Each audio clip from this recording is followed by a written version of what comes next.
Yeah, he's going to talk about, this is a short one, and these are going to be short from this point on. He talks about California versus the East Coast and comments about the Tolos feud, which nobody will ever forget. Even the photos of that feud were amazing. Yeah, probably the most memorable feud in wrestling history as far, because that was a feud.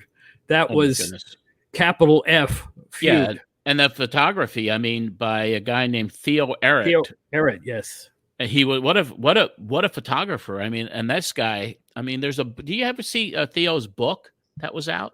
No, I heard about it. I have not Oh seen my that. goodness! It's called Exquisite Mayhem. It's an amazing book, and it captures that feud with Blassie and Tola so well, and with all those historic photographs, especially when Blassie was blinded by the Moncel powder at ringside in Los Angeles, which led to the Los Angeles Coliseum doing that big show in August of '71, where Tolis and Blassie were in that main event to blow off record box office, absolute Yes. record box office. I mean, the hottest ticket in town for sure.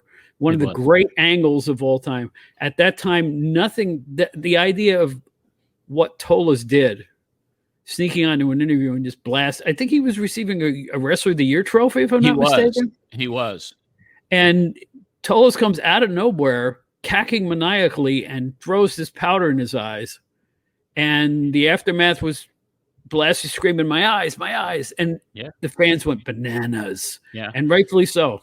It was amazing. That solidified him as the number one baby face out there at the time. Mm-hmm. That's all it took. So let's get to this clip now and hear what he had to say about that era.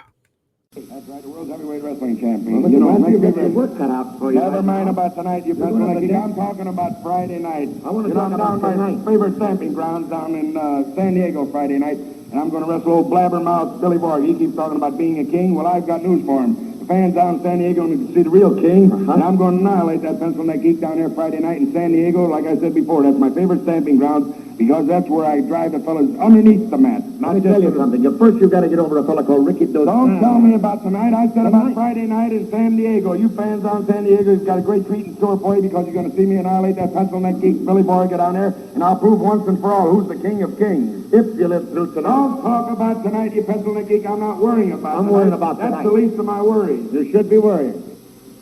Okay, we're back with the last half hour to Pro Wrestling Spotlight, and we've certainly had an enjoyable show, and we're going to continue on with it right now. Freddie, you there? Yes, sir. Okay, we'll get back on the lines in just a second, but I want to talk to you a little bit about California. You were the top villain here in the East Coast, and at the same time, you were the fair-haired boy on the West Coast.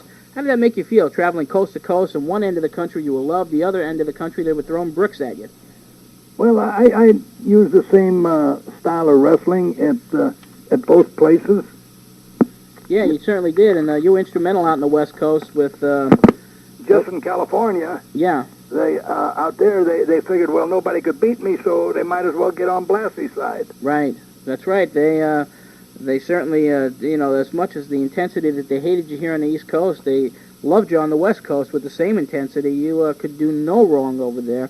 And I guess when you still travel out to that part of the country, the fans still fondly remember you out there. Yeah, last year they presented me with a plaque and a trophy for 55 years of meritorious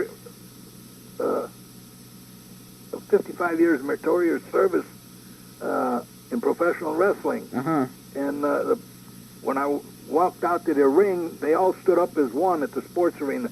The sports arena was jam-packed. I mean, they had a couple thousand on the outside trying to get in. And they all stood up and they all started yelling and screaming and whistling and everything. And you talk about somebody getting goosebumps, I almost froze to death. Wow.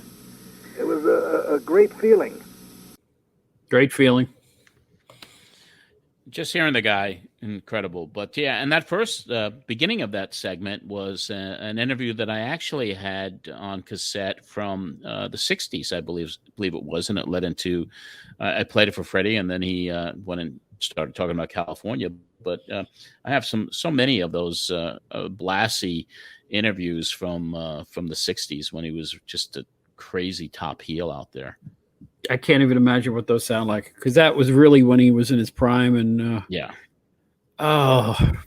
There's nothing like it. There's nothing like that whole Olympic auditorium vibe. You would know better than I would because you've actually been there. Am I right about that? Yeah, I mean, I was there for '74 at the Battle Royal with Andre the Giant, and I mean, I always wanted. That was a dream, kind of a big dream of mine as a teenager, to see a show at the Olympic, and I was able to do that. And then later on in 1995, I was actually able to promote a show there with the AAA with Lucha Libre. So that was incredible. That was an incredible moment for me to actually promote a show at the Olympic. That's history. What's bigger history than the Olympic? That's amazing. Let's get back to the clips, I guess. Here's one of a fan with some questions for both John and Fred. Do you think the chance that if Ric Flair ever beat Hogan, that they're going to allow him to wrestle out of the thing, like out of the WWF and different organizations? You would doubt that seriously. Now, the question for Mr. Blassie, since you manage, what do you think of the managers now? Well, they got some of the finest. Heenan, Jimmy Hart, Fuji. I always liked Fuji. I managed Fuji when he was co-holder of the World Tag Team title. He and Professor Toru Tanaka. Okay. Okay, thank you. Thanks for your call. Bye-bye. 955-1240 is the number to call here at the Pro Wrestling Spotlight. And we're going to get on the lines with Scott from Massapequa on line number 3. Scott? Hello, John. Yes. I have a question for you and Fred. Go right ahead. One, I missed the first hour because I was watching WWF Wrestling Challenge. Uh-huh. Was there any scoops for WWF? Scoops about what? About, like, Ultimate Warrior or anything? No, we have no information regarding that at all. All right, and question for Fred. Yes. Do you have any idea what's going to happen with Hogan and Warrior? You think, like, maybe they'll have a match again? The Hogan and Warrior? Yeah. All I know about the Warrior, he's suspended for no less than 90 days. Will he make it back for Survivor Series? Do I think about what? Will he make it back for Survivor Series? Well, I have no idea. I have no idea. I guess that's... I mean, the guy, he's never been one of my favorites. Because, first place, I could never understand him. And he'd talk, and I never knew what he was saying. All I knew is he had his mouth open.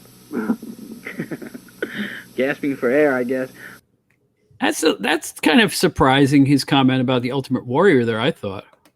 Yeah, well, he was on the outs. I mean, he had, because he held McMahon up for the money and wanted $1 million deal, he was out. And, Warrior wasn't really liked. And listening back at this, I wasn't really happy with that caller at the time because you have Freddie Blassie, the all-time legend, a guy that basically was revered. I mean, his history. And then you have a guy coming on and asking, well, I missed the first hour of the show, but I want to ask you a question about the Ultimate Warrior. I thought the same thing. I think, what? Jeez, it's like you're meeting the president and you're asking, where's the hot dog stand? It just didn't equate to me. That happened a lot. When you have a guest on and then someone would call a random question. And those are the times that my blood started to boil a little bit when I was on the air, because I was like, come on, will you? But that was that. And there'll be more situations like that upcoming in future weeks. I did get angry in the studio sometimes, but I try to be polite.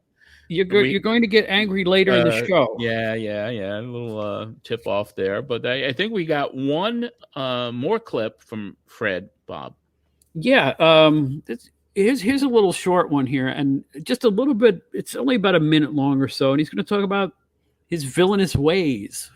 So let's find out what made Fred Blassie. That wasn't I had nothing to do with that. It was the sports writers and the fans. Yeah, but they made you file your teeth? Yeah. My teeth were capped, and I used to have to get them recapped every year because due to the fact that I was filing them. And they were razor sharp. Yeah, I mean, all I have to do is just put those teeth on your forehead and rip. No, be it. Like cutting you with a knife. Okay. Okay, that's it. Thanks for your call, Andre. 955-1240. Yeah, Fred, you did have the sharpest teeth in pro wrestling, and that was just watching you gnaw on the head of some of your opponents. It was just the fans used to just go crazy over that stuff. Yeah. Let's go to a first-time caller, Dave from Brooklyn.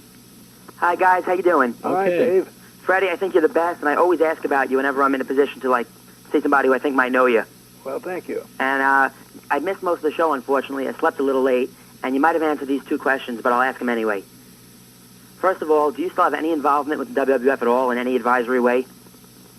Yeah, he works in the front office. Okay, I thought so. I just missed most of the show. And also, what's your opinion of Dusty Rhodes as Booker in WCW? Well, Dusty Rhodes has never been one of my favorites. So anything Dusty Rhodes does, I'm against. Fred Blassie, what's more authentic, the Canarsie or Weehawken style of Mambo? What? I know. Where? How? Where did they come up with this? Why would you ask Fred Blassie about Dusty Rhodes' booking? Whatever. Good gravy.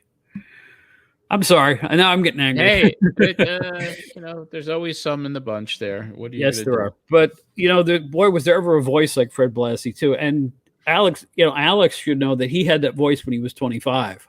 He always had that gravelly. He just had that growl in his voice. It was a natural thing with him. Yeah. Nobody like him. And if you, the scariest wrestler to watch, the most ferocious, over the top, unbridled, crazy man. And the Japanese were really scared of him. The Japanese fans were really petrified, scared of Fred Blassie.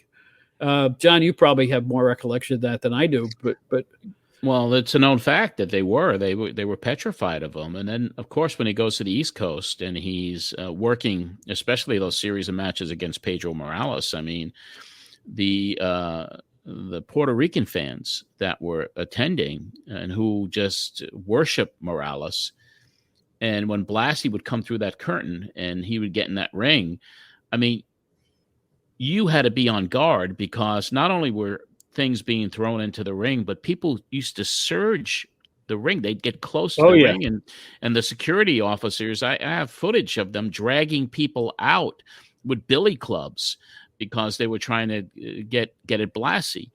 I mean, the way the fans reacted to him was unlike anything I had ever seen. The heat that he generated, and good heat and bad heat, because then on Los Angeles, they would kill for him. They loved him so much. Well, he had the ability to cause legitimate riots. I mean, I'm using the word riot as the word riot because he caused real riots. I mean, people storming the ring, like you said, and fights breaking out in the arenas, and you name it. He could grab a crowd and manipulate it like very few wrestlers of any era. There's nobody like Fred Blassie, not even close. Absolutely. That's just my 2 cents.